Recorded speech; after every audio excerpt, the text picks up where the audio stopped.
Assalamualaikum warahmatullahi wabarakatuh. Selamat datang di acara Kacamata Andy. Di sini bersama saya Andy akan membahas tuntas mengenai permasalahan di Dasmusi. Saat ini saya sedang bersama beberapa narasumber. Yang pertama dari perwakilan BBWS yaitu Bu Sumiati, dari perwakilan NGO Pak Wawan, dari perwakilan DLH Pak Anton. Sebelum dilanjut, mari kita tonton cuplikan video mengenai tantangan yang ada di Dasmusi berikut ini. Warga Desa Sungai Rebo, Kecamatan Banyu Asin 1, Kabupaten Banyu Asin, Sumatera Selatan, dalam sepekan terakhir ini dibuat khawatir akan perubahan warna air yang selama ini digunakan warga untuk kebutuhan sehari-hari seperti mandi dan mencuci. Air yang berasal dari aliran Sungai Musi ini semula tampak jernih, namun kini berubah menjadi hitam pekat dan tidak layak digunakan untuk kebutuhan warga. Bahkan beberapa warga sudah terserang gatal-gatal akibat menggunakan air ini. Pertama, mari kita dengar pendapat dari perwakilan BBWS, Bu Sumiati. Untuk pencemaran air sendiri di Sungai Musi ini trennya selalu meningkat setiap tahunnya, dan ini disebabkan oleh beberapa faktor. Salah satunya adalah alih fungsi lahan, kemudian juga pertumbuhan penduduk di Dasmusi ini sendiri cenderung selalu meningkat gitu, dan juga karena memang ada penembangan daerah-daerah di sekitar sungai. Baik, selanjutnya pendapat dari NGO Pak Wawan, dipersilahkan. Wah, kalau misalkan lihat video tadi sih bener itu, saya sempat ngerasain juga gitu, anak saya kena banjir juga, kena gatal-gatal juga gitu sebelumnya. Dan kalau misalkan dari pihak NGO tuh kita banyak hal juga yang udah kita lakuin gitu. Salah satunya tuh kita udah mencegah masyarakat supaya nggak buang sampah sembarangan gitu. Tapi tetap aja misalkan hujannya tiba-tiba datang yang besar gitu, hujan deras, kami ya tetap kena banjir gitu di sana. Dan juga airnya menurut kami kurang layak untuk kami pakai gitu sih kalau menurut saya.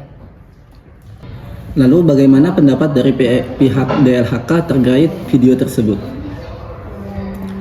Menurut kami dari pihak DLH itu pencemaran terjadi karena adanya penebangan hutan secara ilegal dan juga infrastruktur air limbah yang tidak mengolah air limbahnya dengan baik sehingga tidak memenuhi baku mutu.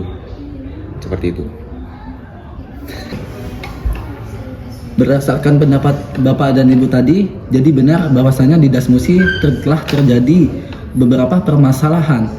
Nah, untuk itu bagaimana menurut Bapak dan Ibu sekalian mengenai akar masalah dan tantangan-tantangan yang sedang dihadapi oleh Bapak dan Ibu sekalian? Yang pertama dari pihak BBWS, dipersilakan. Oke, kalau dari BWS sendiri sebenarnya ada beberapa tantangan yang sedang kita hadapi. Yang pertama yaitu tentu saja anggaran, dimana memang anggaran untuk Dasmusi ini sendiri masih sangat terbatas. Kemudian juga koordinasi antar instansi. Terkadang kita tumpang tindih dengan mungkin DLHK dan instansi-instansi lainnya. Kemudian juga yang ketiga terkait kesadaran masyarakat yang masih memang rendah untuk menjaga Sungai Musi ini, dan kesadaran masyarakat untuk terus memperhatikan keberlanjutan dari Dasmusi ini. Begitu Bapak.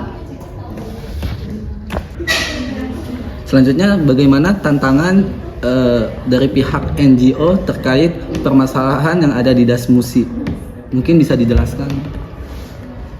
Kan saya kurang lebih udah ada 10 tahun ya di sana tuh, di pesisir Sungai Rebo, Kampung Kapitan ya tepatnya. Kalau yang saya alami itu tantangannya ya yang susah sih sebenarnya. Ngajakin masyarakat buat ngejaga konservasi sungai itu susah. Kenapa susah? Karena ya masyarakat aja nggak dapet income gitu dari sana. Kita dijanjiin nih sama pemerintah mau dibikinin instalasi pengolahan air, tapi sekarang nggak ada gitu. Makanya kita tetap pakai air itu, kita tetap pakai air yang dari sungai yang bahkan kotor itu gitu. Jadi susah gitu. Partisipasi masyarakat tuh bakalan kurang kalau misalkan kita aja nggak dapat income. Jadi penegakan kelembagaan pemerintah di sini tuh perlu banget sih kalau menurut saya ya, di NGO tuh. Itu sih kalau menurut saya tantangannya. Jadi supaya masyarakat tuh pada akhirnya ngejaga konservasi dan juga malah nggak ngejual lahan-lahannya yang di sana ke orang lain gitu. Karena dengan dengan adanya lahan punya masyarakat di sana tuh itu bisa ngejaga erosi juga kan ya, kalau misalkan tentang air dan juga konservasi das gitu. Itu sih Pak yang saya pahami.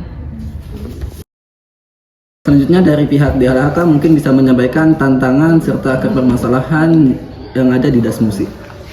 Menurut dari kami sudah membuat ya peraturan mengenai tentang pengelolaan Das Musi ini. Tetapi menurut pandangan kami juga mungkin peraturan yang kami buat itu belum tegas sehingga tidak memberikan efek jerak pada oknum-oknum yang melanggar.